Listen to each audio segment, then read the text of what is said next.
Hello peeps, welcome back to Big Deck Player with me, Matt Sparks. On today's show we are taking a look at a warrior deck. This was posted on Hearthstone by Kruzitko, and this is called Smorc It Up. So, if you are familiar with the term Smorc within Hearthstone, you'll know that it's usually referred to face hunters and going face and all that kind of stuff. So that's basically what this is all about. It's a face warrior aggro deck, and that's essentially how it works. It's a fairly simple concept. There have been a few other decks similar to this dotted around, but this was the one that I saw first when I went on to Hearthstone recently. So this is the one that I decided to use. But there are lots of variations going around. So let's start at the top and work our way down like we normally would. Start off with 2 upgrades at 1 mana. If you have a weapon, give it +1/+1, otherwise equip a 1/3 weapon. Now, it's probably best that you only use this when you have a weapon equipped already. There are plenty of weapons in this deck, so you shouldn't have to ever equip the 1/3 weapon. In fact, I would say if you have an upgrade in your hand and no weapons, then just hold on until you do. You will get one. There are plenty of them. Also at 1 mana we have N'Zoth's First Mate. So he's a 1/1 for 1, but you also get a 1/3 weapon, Rusty Hook.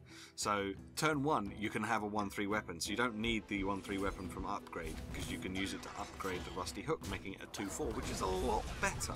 Also at 1 mana we have Sir Finley Murgleton, a 1/3 for 1. Discover a new basic hero power. Now this is all about going face, so probably what you want to look at is some kind of damage dealing hero power, like the Mage's Fire Blast or the Hunter's Steady Shot. Alternatively, you could look at maybe getting the life tap from the Warlock to help with card draw. Also at 1 mana we have 2 Southsea deckhands, because they have charge while your weapon is equipped, and you will almost always have a weapon equipped, so you'll almost always have charge. Just remember, if you do have 1 durability left on the weapon, to attack with the Southsea deckhand before you attack with the weapon. At 2 mana we have 2 Fiery War Axe, because of course we do, because it's a warrior deck and Fiery War Axe is awesome. Don't really need to tell you much else about that. Also at 2 mana we have 2 Heroic Strike, which add 4 attack to your hero for that turn, which can be quite nice when you already have a weapon. If you have a Fiery War Axe equipped and then you use Heroic Strike as well, that's 7 damage in one go, which is really nice, really nice. And you can put multiple Heroic Strikes on if you want. Maybe you don't have a weapon equipped, but you need to carry on doing damage to face. You could use 2 Heroic Strikes and do 8 damage that time.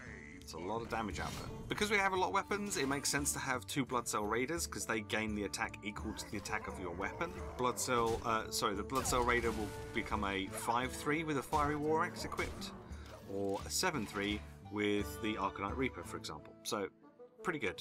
The only downside is that they only have 3 health, and they are quite easy to get rid of with various spells and whatnot. So that's unfortunate, but can be quite effective otherwise. Talking of spells that do 3 damage, at 3 mana we have 2 Bash, which will give you some armor.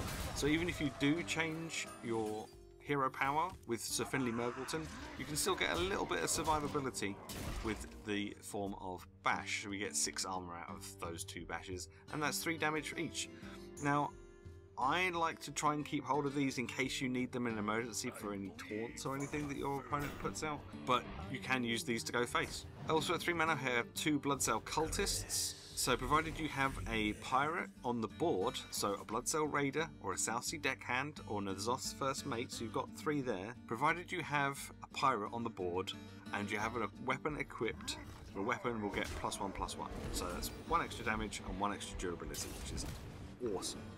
You can, and because there's 2 of these, you could combo and have both of them and buff the same weapon twice. To help a little bit with card draw, we have 2 Cold Light Oracles. You will need the card draw more than you will possibly know in this deck, which is why I suggested maybe going for the Warlock Life Tap.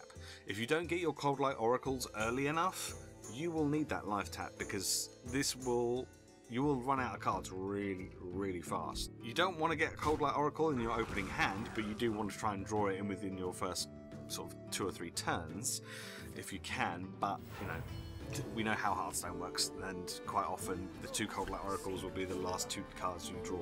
Okay, into 4 mana we have 2 Mortal Strikes. So if you are life tapping and you're taking a bit of damage from your opponent as well, you might get down to 12 health, which isn't a completely bad thing when you have Mortal Strike, because it means it does 2 extra damage, which is quite nice.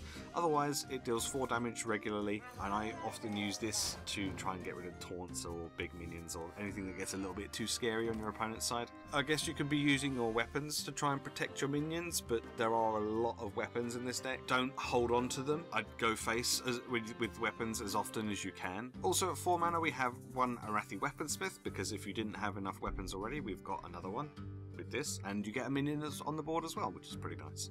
We have 2 more pirates in the form of 2 Dread Corsairs, also 4 mana. These will cost 1 less per the attack of your weapon.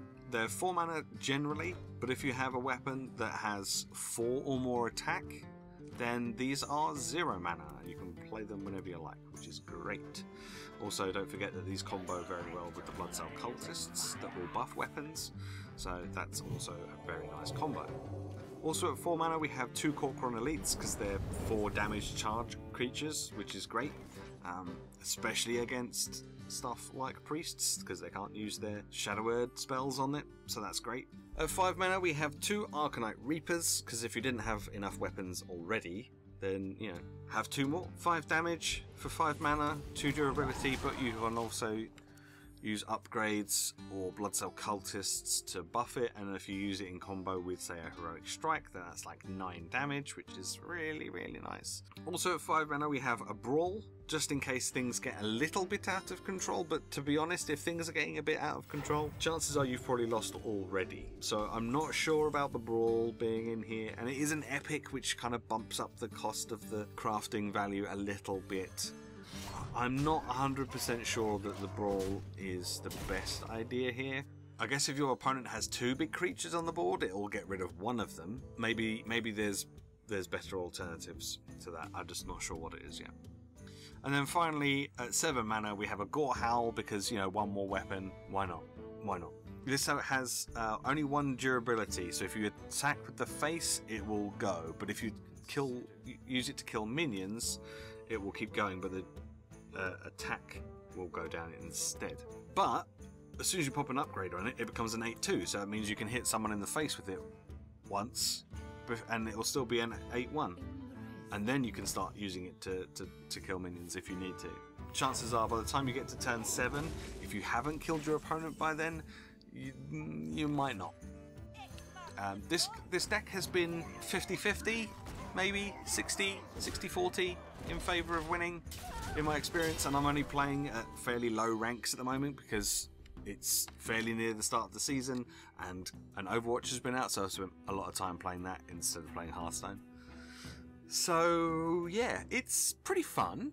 It's pretty fun. It's a little different from what I'm used to playing with Warriors, because I used to be really into Control Warrior decks. Haven't seen a huge amount of them recently. I'm sure there are a few around, I just haven't got around to finding them yet. But I like playing Warrior. Warrior is one of my favourite classes to play. I'm closing in on the 500 wins, so when I saw a new type of Warrior deck, I kind of wanted to try it out. As I said, there are a few variations of this deck going around, but this is the one that I found, and this is the one that I've been using, and it's not too bad. It's not too bad.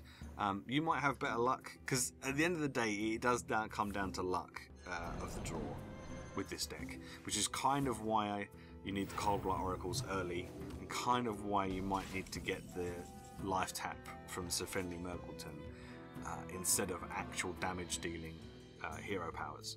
So that is the deck. That is Smorc It Up. As I mentioned before, it was posted on Hearthstone by Kruzitko. So head on over to Hearthstone. There will be a link in the description which will take you directly to this deck.